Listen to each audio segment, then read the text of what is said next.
You are watching Grace Television.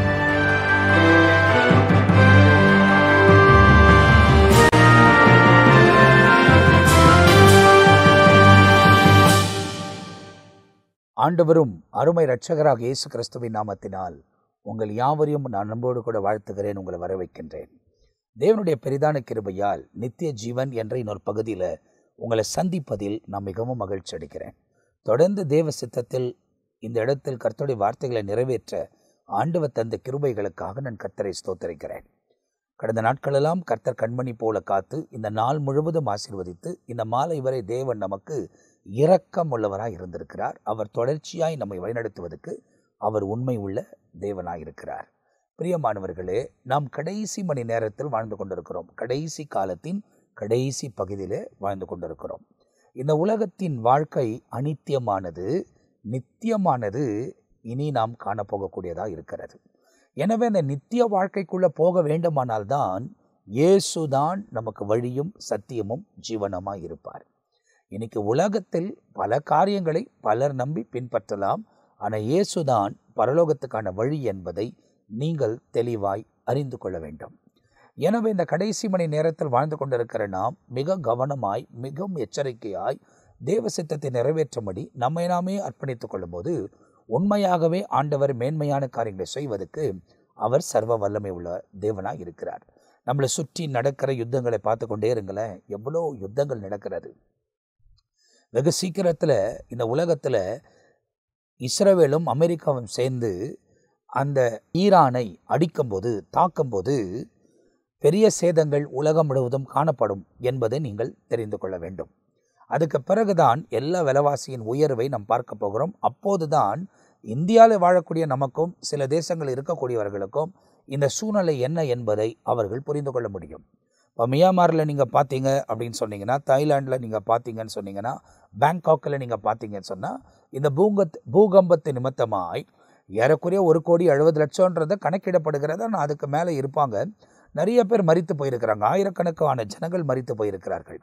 பல சடலங்கள் இன்னும் அந்த கட்டடங்களுக்கு கீழே சிக்கி கொண்டிருக்கிறதை சொல்லிக்கொண்டே இருக்கக்கூடியவர்கள் அந்த இடத்திலேயே இருந்து பேசி கொண்டிருக்கிறதை சமூக வலைத்தளங்களில் நம்மால் பார்க்க முடிகிறது. அப்போ இவைகளெல்லாம் நம்முடைய காலங்களில் நடக்கிறதை சற்று ஆராய்ந்து பாருங்கள். பஞ்சம், யுத்தம், அதுக்கு பிறகு நீங்கள் பார்ப்பீர்களானால் பூமி அதிர்ச்சிகள், அதே நேரத்தில் அவர் நாமத்தின் நிமித்தமாய் கிறிஸ்துவை எதிர்க்கக்கூடியவர்கள், கிறிஸ்தவர்களை, கிறிஸ்துவுக்குள் வாழக்கூடியவர்களை எதிர்க்கக்கூடியதையும் கொலை செய்வதையும் நாம் இப்போது அதிகமாய் பார்த்து கொண்டு வருகிறோம். இவைகளெல்லாம் உலகம் முழுவதும் நடைபெற்று வருகிறது. நம்ம தேசத்திலும் நடைபெறுகிறது. முந்தி தாக்காத அவர்களெல்லாம் இப்போது அதிகமாய் தாக்குதல் நடத்துகிறதை வேதாகமத்தில் நமக்கு இயேசு முன்கூட்டியே அறிவித்திருக்கிறார். என் நாமத்தின் நிமித்தமாய் நீங்கள் சகல ஜனங்களாலும் பகைக்கப்படுவீர்கள் என்பதை வசனத்தின் ஆதாரத்திலேயே உங்களோடு கூட நான் பேச வேண்டுமானால் இந்த இடத்துல மத்தேயு எழுதின சுவிசேஷம் 24ஆம் அதிகாரத்தில் நீங்கள் வாசிக்கும் போது அந்த இடத்துல என்ன சொல்லப்பட்டிருக்கு அப்படின்னாக்கா, தென், அதாவது 9ஆம் வசனம் வாசிக்கிறேன். Then they will deliver you up to tribulation and kill you and you will be hated by all nations for my name's sake. இயேசு சொல்றார், என் நாமத்தின் நிமித்தமாய் உங்களை உபத்திரவப்படுத்துவார்கள், உங்களை கொலை செய்வார்கள். இவைகளெல்லாம் நடக்க வேண்டியது என்பதை வேதத்தில் ரொம்ப தெளிவாய் நமக்கு எழுதப்பட்டிருக்கிறது. சகல ஜனத்தினாலும், ஆல் நேஷன்ஸ், எல்லா தேசத்தினாலும் நீங்கள் பகைக்கப்படுவீர்கள். இயேசுவை அவர் வந்தபோது அவரை பகைத்தார்கள். இப்போது கிறிஸ்துவை பின்பற்றுகிற நம்மை பகைப்பார்கள். யாருடைய வாழ்க்கை முறை எப்படி போகின்றது நமக்கு தெரியாது. ஆனால் என்னையும் எதிர்க்கலாம், உங்களையும் எதிர்க்கலாம். என்ன எதிர்ப்புகள் வந்தாலும் அவர் நம்மை காப்பாற்றினாலும் சரி, காப்பாற்றாமல் போனாலும் சரி, நான் கிறிஸ்துவோடு கூட தான் இருப்பேன் என்ற வைராக்கியத்தோடு கூட வாழக்கூடியவர்களாய் நாம் இந்த உலகத்தில் இருக்க வேண்டும் என்பதை நாம் நிரூபிக்க வேண்டிய ஒரு நேரத்தில் இருக்கிறோம். பல காரியங்கள் நமக்கு முன்பதாய் நடைபெறுகிறது. பல சூழ்நிலைகள் நமக்கு முன்பதாய் நடைபெறுகிறது. ஆகையால் இந்த காலத்தில் வாழ்ந்து கொண்டிருக்கிற நாம் பாக்கியவான். ஏன்னா 1வது நூற்றாண்டில் அந்த விசுவாச துவக்க அந்த நாட்களிலே இயேசு கடந்து போனதுக்கு பிறகு, பரமேறி போன பிறகு சீஷர்கள் எல்லாம் இரத்த சாட்சிகளாய் மரித்தார்கள், யோவானை தவிர. அப்போ மீதி பேரெல்லாம் இரத்த சாட்சிகளாய் தான் முதலாவது நூற்றாண்டில் மரித்திருக்கிறாங்க. இப்போ அது முடியும் போதும், ஏன்னா நடுவில் மறிக்கலைன்னா நிறைய பேர் மரிச்சிருக்கிறாங்க. ஆனால் இப்போ அவைகள் அதிகமாய் காணப்படும். எப்படி பூமி அதிர்ச்சிகள் உலகம் எங்கும் முழங்கும் என்பதாக எழுதப்பட்டிருக்கிறதோ அது நடக்குதோ, இதுவும் கூடவே நடக்கும். இவைகளெல்லாம் நடக்கிற இந்த காலம்தான் கடைசி மணி நேரம் என்பதாய் இயேசு குறிப்பிட்டிருக்கிறதை வேதாகமத்தில் எழுதப்பட்டிருக்கிறது. எனவே இந்த காலத்தை நிதானித்து அறிந்து கொண்ட நாம் என்ன செய்யணும்? எதை குறித்தும் பரிதாபப்படக்கூடாது, எதை குறித்தும் பயப்படக்கூடாது. கிறிஸ்துவுக்குள் நம்மை நாமே பலப்படுத்தி கொள்ள வேண்டும். கிறிஸ்துவுக்குள்ளே, வசனத்துக்குள்ளே நம்மை நாமே பலப்படுத்தி கொண்டு ஜப வாழ்க்கையில், ஜபம் என்பது தேவனோடு கூட பேசுகிறது, சஞ்சரிக்கிறது. தேவனோடு கூட பேசுகிறதும் அவர் பேசுகிறதை கேட்கிறதுமாய் நாம் இருக்கும்போது, அவைகளில் நாம் பலப்படுத்தப்பட்டிருக்கும் போது தொடர்ந்து முன்னேறி கடந்து வருவதற்கு தேவன் ஆசீர்வதிக்க அவர் சர்வ வல்லமை உள்ள தேவனாயிருக்கிறார். தேவனோடு கூட இணைந்து வாழ வேண்டும், தேவனுக்காக வாழ வேண்டும். அப்படிப்பட்ட ஒரு வாழ்க்கை முறையில் இருக்கக்கூடியவர்கள் தான் எந்த நேரத்தில் எழுந்து நடந்தாலும், மரணம் முந்தி கொண்டாலும், எக்கால சத்தம் கேட்டாலும் நாம் அவரோடு கூட இணைக்கப்பட்டு இருப்போம் என்பதை நீங்கள் தெரிந்து கொள்ள வேண்டும். ஆகையால் தான் ஆண்டவர் இவைகளெல்லாம் எங்களுக்கு ஒரு 2-3 வருஷத்துக்கு முன்பதாகவே உணர்த்தி, இந்த கடைசி கால ஊழியத்தில் பங்கு பெறுவதற்கு தேவன் எனக்கு கிருபை தந்து, வசனத்தை தொடர்ந்து ஆராய்ந்து அறிந்து கொள்ள தேவன் எனக்கு உதவி செய்து, ஏராளமான காரியங்களை உங்களுக்கு போதிப்பதற்கு தொடர்ந்து உதவி செய்கிறார்.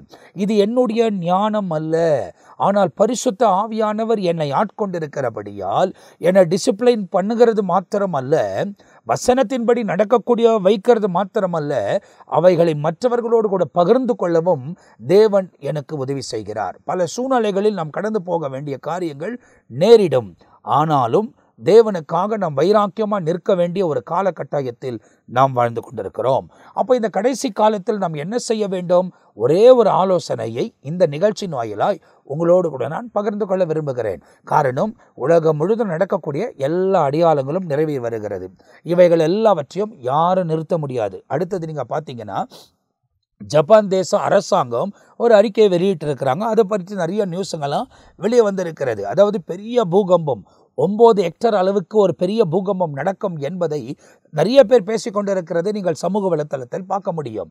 அதாவது 7.7 தான் இந்த மயமாரை உலுக்கி இன்னைக்கு கோடிக்கணக்கான ஜனங்கள், அதாவது பாதிக்கப்பட்டு ஆயிரக்கணக்கான ஜனங்கள் மரித்து போயிருப்பார்களானால், ஹெக்டர் 9 அளவுக்கு வந்தால் பூமி எந்த அளவுக்கு ஸ்தம்பித்து போகும் என்பதை நீங்கள் யோசித்து பாருங்கள்.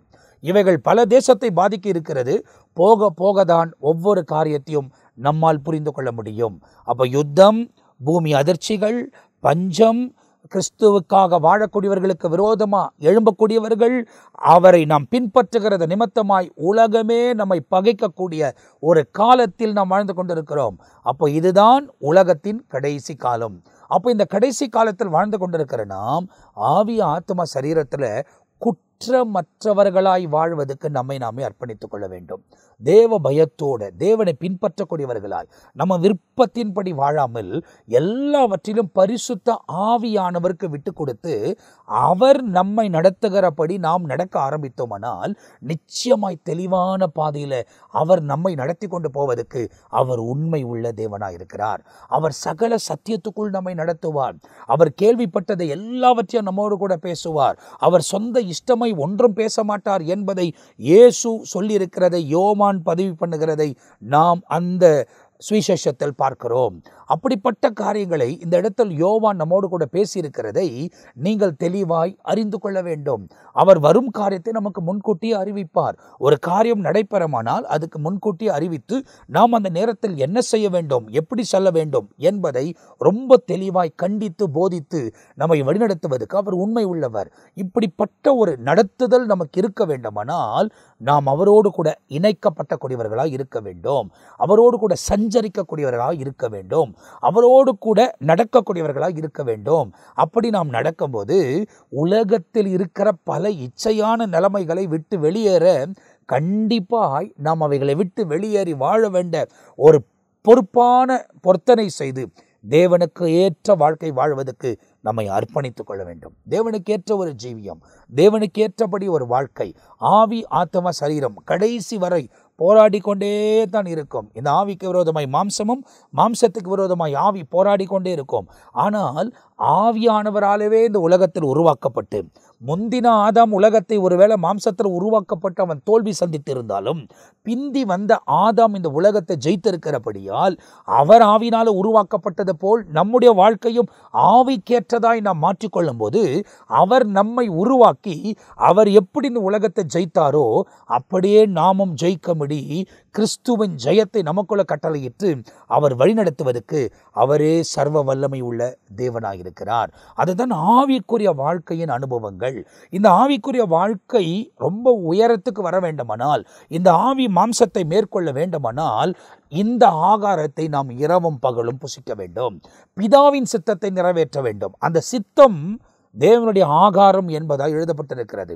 ஆகியால் தான் சமாரியா ஸ்திரியோடு கூட பேசியிருந்த போது அந்த சீடர்கள் வந்து அவரை கேட்டபோது, நீங்கள் அறியாத வேறு ஒரு ஆகாரம் எனக்கு இருக்கிறது, என் பிதாவின் சித்தத்தை நிறைவேற்றுகிறதே என்னுடைய போஜனமாக இருக்கிறது என்று இயேசு அவர்களோடு கூட பகிர்ந்து கொண்டதை யோவான் 4ஆம் அதிகாரத்தில் ஆரம்ப வசனத்தை முதல் கொண்டு அவர்களோடு கூட பகிர்ந்து கொண்ட விஷயத்தை யோவான் எழுதுகிறதை நாம் பார்க்கிறோம்.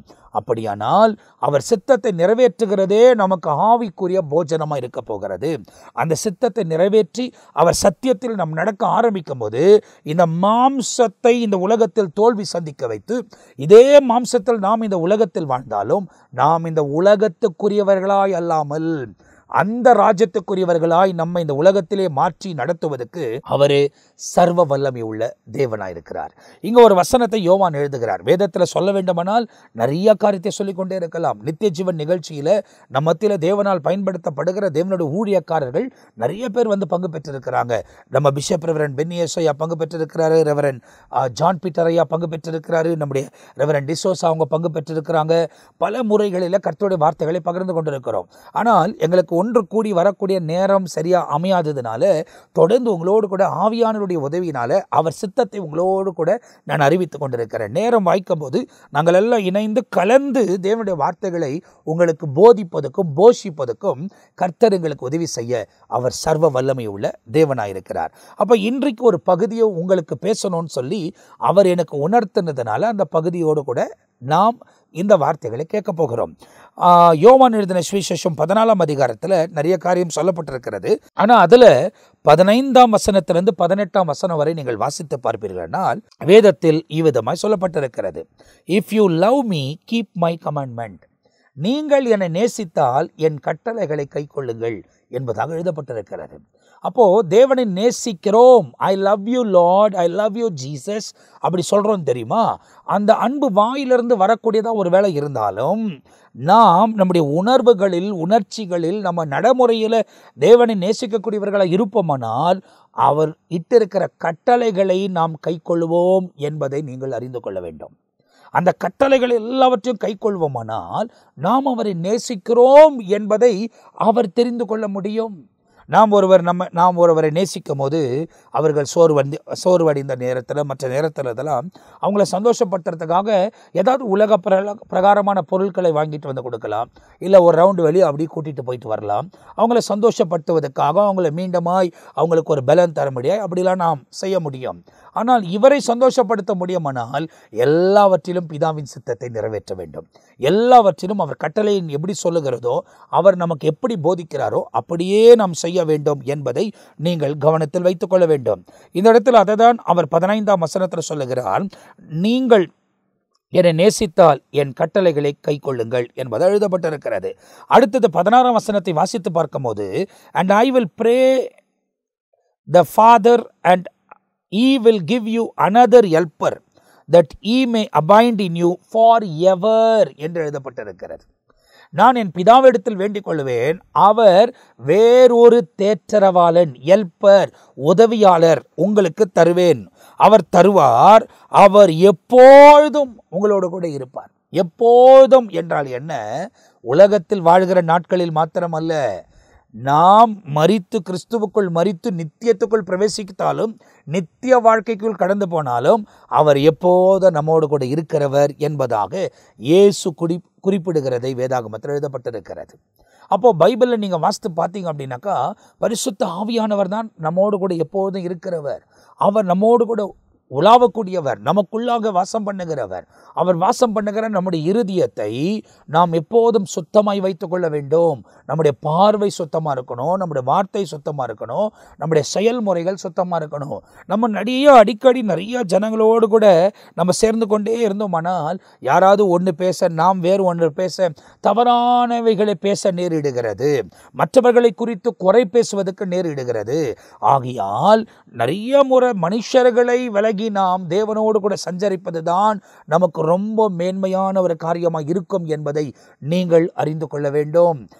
ஆகையால மனுஷரோடு பேசக்கூடாதுன்னு நான் சொல்லலை. எல்லாரோடு கூட மனமகிழ்ச்சியாக சமாதானமாக இருக்கணும். ஆனால் ஒரு எல்லை இருக்கிறது, ஒவ்வொன்றுக்கும் ஒரு எல்லை இருக்கிறது. அந்த எல்லையோடவே நம் மனித உறவுகளை பாதுகாத்து கொண்டோமானால் அந்த உறவையும் பாதுகாத்து கொள்ள முடியும், தேவனோடு கூட ஐக்கியத்தையும் நம்மால் பாதுகாக்க முடியும். இந்த உலகத்தின் உறவை பார்க்கிலும் அங்கே இருக்கிற ஐக்கியம் ரொம்ப முக்கியம். அந்த இடத்தில் நாம் ஐக்கியமாக இருக்க வேண்டுமானால் இந்த உலகத்தில் தேவன் சொல்லியிருக்கிறபடி இந்த உறவுகளை தக்கு வைத்துக் கொள்வது ரொம்ப முக்கியம். அவைகள் தக்க வைக்கப்பட வேண்டுமானால் நாம் கிறிஸ்துவின் நியமங்களை பின்பற்ற வேண்டும் என்பதை நீங்கள் தெளிவாய் அறிந்து கொள்ள வேண்டும். ஆவியானவர் நமக்கு பலன் தருவார், எல்லாவற்றையும் மேற்கொள்ள நமக்கு உதவி செய்வார். நம் பலத்தினால முடியாது என்பது இயேசுவுக்கு தெரியும். ஆகையால் தான் அவர் தன்னுடைய தேற்றரவாளனாகிய பரிசுத்த ஆவியானவரை அவர் நம்மத்திலே நான் வேண்டி அனுப்புவேன் என்று சொன்னார். அந்த ஆவியானவர் இயேசு பரமேறி போன 10வது நாள் எருசலேமிலே மேல் வீட்டு அறையில் அவர்கள் காத்து கொண்டிருந்த போது அந்த இடத்துல ஊற்றப்பட்டவர் இந்த நாள் வரை உலகம் முழுவதும் உலாவிக் கொண்டே இருக்கிறார். நம்ம தேசத்துக்கு தோமா வந்து இந்த தேசத்தில் பல இடங்களில் சுவிசேஷம் அறிவித்து அவர் கிறிஸ்துவை அறிவித்தது நிமித்தமாய் அவர் கொலை செய்யப்பட்ட எல்லா சரித்திரமும் சென்னை பகுதியில் லிட்டில் மவுண்ட் என்று சொல்லப்படுகிற அந்த இடத்துல அங்கே நம் பார்வைக்காக வைக்கப்பட்டிருக்கிறதை நீங்கள் பார்க்க முடியும். அப்போ இவைகள் எல்லாம் கதைகள் அல்ல, நடந்த சம்பவங்கள். 1வது நூற்றாண்டில் நடைபெற்ற சம்பவங்கள் இந்த கடைசி நாட்களில் நிறைவேறுவதற்கு காரணம் என்ன? அவர் வரப்போகிறார். அவர் வரும்போது நாம் நித்திய பிறவிகளாய் மாற்றப்பட போகிறோம். அந்த நித்தியத்துக்குள் நாம் போக வேண்டுமானால் அவர் கட்டளைகளை சரியாய் நிறைவேற்ற வேண்டும் என்பதாக வேதத்தில் எழுதப்பட்டிருக்கிறது. 17ஆம் வசனத்தை நீங்கள் வாசித்து பார்த்தால், the spirit of truth, சத்திய ஆவியானவர், whom the world cannot receive, இந்த உலகத்தில் உள்ளவர்கள் அதை கொள்ள முடியாது. அவரை நம்பக்கூடியவர்கள், அவரை விசுவாசிக்கக்கூடியவர்கள் மாத்திரம்தான் கொள்ள முடியும் என்பதை சொல்லப்பட்டிருக்கிறது. because it neither sees him nor knows him, but you who know him, for he dwells with you and he will be with you. அவர்கள் அவைகளை அறியாததினால் அவர்களோடு கூட அவர் தங்கியிருக்க மாட்டார். நீங்களோ அவர்களை அறிந்து கொண்டபடியால் அவர் உங்களோடு கூட தங்கியிருப்பார் என்பதாக வேதத்தில் எழுதப்பட்டிருக்கிறது. பரிசுத்த ஆவியானவர் நம்மோடு கூட இருக்கிறார். 18ஆம் வசனம் சொல்லுகிறது, I will not leave you orphans, I will come to you என்பது எழுதப்பட்டிருக்கிறது. உங்களை நான் திக்கற்றவர்களாய் விடேன், நான் உங்களிடத்தில் வருவேன் என்பதை இயேசு கூறியிருக்கிறதை வேதாகமத்தில் எழுதப்பட்டிருக்கிறது. வாக்கு பண்ணியிருக்கிறவர் உண்மை உள்ளவர், வாக்கு மாறாதவர். எனவே பரிசுத்த ஆவியானவரோடு கூட இணைந்து வாழுங்கள். எவ்வளோ நாட்கள் நம்ம இருப்போம் தெரியாது. அடுத்த மணி நேரம், அடுத்த நிமிஷம் நம்முடைய உயிர் நம்ம கரத்தில் இல்லை. ஒருவேளை மரிக்க நேரிடமானாலும் கிறிஸ்துவுக்குள் மரிக்க வேண்டும். அப்படி அவர் வரும்போது எக்கால சத்தம் கேட்கும் போது கிறிஸ்துவுக்குள் வாழ வேண்டும். மீண்டும் மீண்டுமாக எல்லா நிகழ்ச்சிகளிலும் சொல்லுகிறேன், கிறிஸ்தவர்களாய் அல்ல, கிறிஸ்துவுக்குள் நடக்க வேண்டும். கிறிஸ்தவர்கள் என்று பெயர் கிறிஸ்தவர்களாய் நீங்கள் நல்லா ஜெபிக்கலாம், வசனத்தை நல்லா வாசித்திருக்கலாம், மனப்பாட வசனங்களை சொல்லிடலாம், நல்லா பாட்டு பாடலாம், ஆராதிக்கலாம், தொண்டு வேலைகளை செய்யலாம். தொண்டு என்பால் சேரிட்டி ஒர்க்கெல்லாம் பண்ணலாம். இவைகளெல்லாம் நீங்கள் செய்தாலும் வசனத்தின்படி நடக்கக்கூடிய இருக்கிறீங்களா? ஏன்னா ஊழியம் கூட நான் ஏற்கனவே சொல்லியிருக்கிறேன், நம்ம இஷ்டத்தின்படி செய்ய முடியாது. ஊழியம் என்பது தேவனுக்குரியது. அவர்தான் நம்முடைய எஜமானன். நாம் வேலையாட்களாக இருக்கிறோம். ஊழியக்காரர் என்றாலே வேலை ஆட்கள், சர்வன்ட்ஸ் ஆஃப் காட். அப்படின்னா நாம் அங்கிருந்து தான் எல்லாவற்றையும் பெற்று செய்ய வேண்டும் தவிர நம்ம இஷ்டப்படி நம்ம ஊழியத்தை செய்யக்கூடாது. நம்ம விரும்புகிறபடி நம்ம ஊழியத்தை செய்யக்கூடாது. யாரோ சொல்கிறாங்கன்றது அந்த ஊழியத்தை அப்படி நிறைவேற்றக்கூடாது. எல்லாவற்றையும் பிதாவின் சித்தத்தின்படிதான் நாம் நிறைவேற்ற வேண்டும் என்று இயேசு நமக்கு துல்லியமாய் போதிக்கிறதை வேதாகமத்தில் எழுதப்பட்டிருக்கிறது.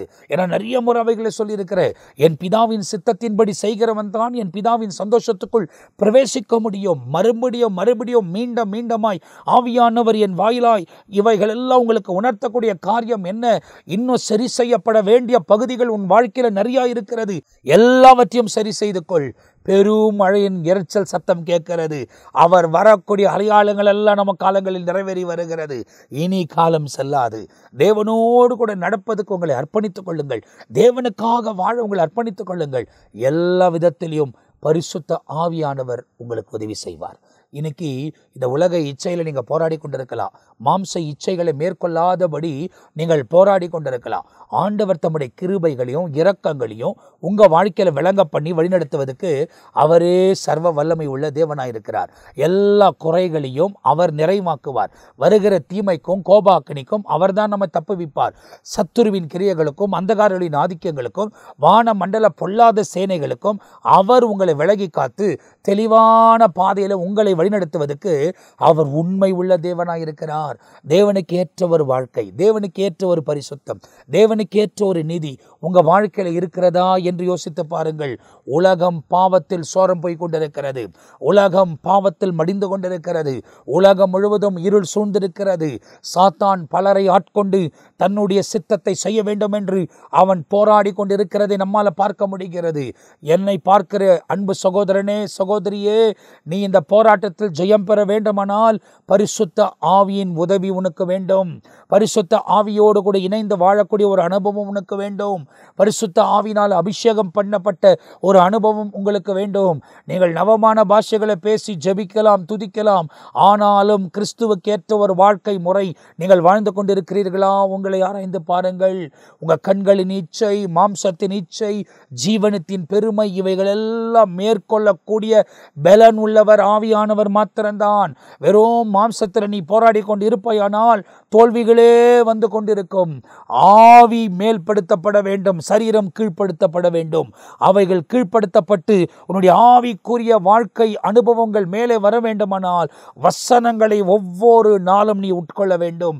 அவரோடு கூட ஜெபிக்க வேண்டும். ஒவ்வொரு நாளும் அவரோடு கூட இணைந்து வாழுகிற அந்த அனுபவத்துக்குள் நீங்கள் வர வேண்டும். அப்போதுதான் ஆண்டவர் உங்க வாழ்க்கையில மேன்மையான காரியங்களை செய்வார் என்பதை நீங்கள் தெளிவாய் அறிந்து கொள்ள வேண்டும்.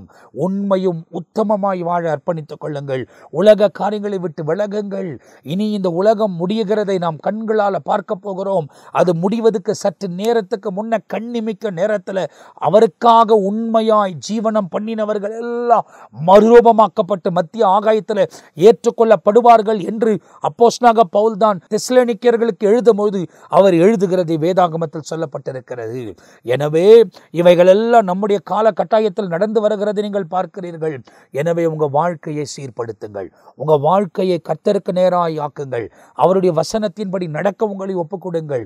சுயதனமாய் எதுவும் செய்யாமல், சொந்த இஷ்டமாய் நீங்கள் வாழாமல், கிறிஸ்துவுக்கு ஏற்ற ஒரு வாழ்க்கை வாழ்வதற்கு உங்களை நீங்களே அர்ப்பணிக்கும் போது இயேசு உங்க வாழ்க்கையில மேன்மையான காரியங்களை செய்வதற்கு அவர் சர்வ வல்லமை உள்ள தேவனாய் இருக்கிறார். அவர்தான் குறைகளை நிறைவாக்க முடியும். அவர்தான் தீமைகளுக்கு விலகி காக்க முடியும். அவர்தான் நன்மையான பாதையில் நடத்த முடியும். அவர்தான் எல்லா போராட்டங்களுக்கும் ஜெயம் கொடுக்க முடியும். எனவே இயேசு அனுப்பின இந்த தேற்றர வாளனை நீங்கள் பெற்றவர்களாய், என பைபிளில் சொல்லப்பட்டிருக்கிறது, தாகம் உள்ளவன் மீது என் தண்ணீரை ஊற்றுவேன் என்று வேதத்தில் எழுதப்பட்டிருக்கிறது. வறண்ட நிலங்களிலே என் ஆறுகள் ஓடும் என்பது எழுதப்பட்டிருக்கிறது. இன்னைக்கு நீ தாகமாய் கேட்பாயானால் உன்னுடைய வாழ்க்கை எவ்வளவு வறண்டு இருந்தாலும் இந்த ஜீவ தண்ணீர் உனக்குள்ள வரும்போது உனக்குள்ள எவைகளெல்லாம் மரித்து போயிருக்கிறதோ அவைகளெல்லாம் கர்த்தர் மீண்டுமாய் புதுப்பித்து ஒரு புதிய அனுபவத்தோட கிறிஸ்துவுக்காக வாழ்கிற வைராக்கியத்தை தந்து என்ன நடந்தாலும் சாத்ராக், மேசாக், ஆபேத்நேகோக்குள்ள பரிசுத்த ஆவியானவர் முற்றிலும் நிறைந்திருந்தபடியால் தான் அவர்களால அந்த இடத்துல நேபுகாத்நேச்சருக்கு முன்பதாய் நின்று, நேபுகாத்நேச்சரே, உங்க கேள்விக்கு நான் பதில் சொல்ல வேண்டிய அவசியம் எனக்கு இல்லை. நாங்கள் ஆராதிக்கிற தேவன் எங்களை தப்புவித்தாலும் சரி, தப்புவிக்காமல் போனாலும் சரி, நாங்கள் அவருக்கே ஆராதனை செய்வோம் என்ற முழு நம்பிக்கையோடு கூட அவர்கள் நின்றார்கள். அந்த நம்பிக்கையில் அவர்கள் நின்றபடியால் ஒருவேளை உலகத்தில் இருக்கிற அந்த ராஜாவுக்கு மிகுந்த கோபம் வந்து, ஏன்னா அந்த நாட்களில் அவர்தான் சிறந்த ராஜாவாய் இருந்தார். எனவே அவருக்கு மிகுந்த கோபம் வந்து ஒரு மடங்கு சூடாக்கப்பட்டிருந்த அக்கினி சூளையை 7 மடங்கு சூடாக்க சொல்லியும் இவர்களுக்குள்ள எந்த மாற்றமும் வரவில்லை. 3 பேரும் ஒரு மனதோடு கூட நின்றதுக்கு காரணம் ஆவியானவர் உடைய பலன். அவர்கள் அந்த இடத்தில் உள்ளே தூக்கி கொண்டு போய் போடப்பட்டார்கள். தூக்கி கொண்டு போய் வீசி எறிந்தார்களே, அவர்கள் எல்லாம் அங்கே கருகி செத்தார்கள் என்பது எழுதப்பட்டிருக்கிறது. ஆனால் நெருப்பில் போடப்பட்ட இவர்களோ இந்த 3 பேரின் நடுவிலே 4வது ஒருவர் வந்து உலாவிக் கொண்டிருந்தார். இதை பார்த்த அந்த நேபுகாத்நேசர் அந்த இடத்தில் இருக்கிற மற்ற மக்களை பார்த்து கேட்டார், நாம் 3 பேரை தானே போட்டோம், 4 பேர் உலாவிக் கொண்டிருக்கிறார்களே என்று சொல்லி கண்டு அவர்களை வெளியே அழைத்ததாக சொல்லப்பட்டிருக்கிறது. அவர்களை வெளியே அழைத்த போது அவர்கள் முடி கருகி போகவில்லை, புகை வாட அவர்கள் மீது வரவில்லை, ஒரு இடத்திலும் அவர்களுக்கு எந்த காயமும் இல்லாமல் அவர்கள் போட்டுக்கொண்டிருந்த வஸ்திரத்தோடு கூட பாதுகாக்கப்பட்டு அப்படியே 3 பேரும் வெளியே வந்தார்கள். அப்போது அவர் நேபுகாத்நேசர் சொல்லுகிறார், நீங்கள் ஆராதிக்கிற தேவன்தான் எல்லா தேவர்களுக்கும் மேலான தேவன், இப்படிப்பட்ட ரட்சிக்கிற ஒரு தேவனை இதுவரை நான் பார்க்கவில்லை என்று அந்த இடத்தில் போட்டவனை அறிக்கை செய்ததாக வேதத்தில் சொல்லப்பட்டிருக்கிறது. அந்த வைராக்கியம் நமக்குள் வர வேண்டுமானால் பரிசுத்த ஆவியின் உதவி நமக்குள் இருக்க வேண்டும்.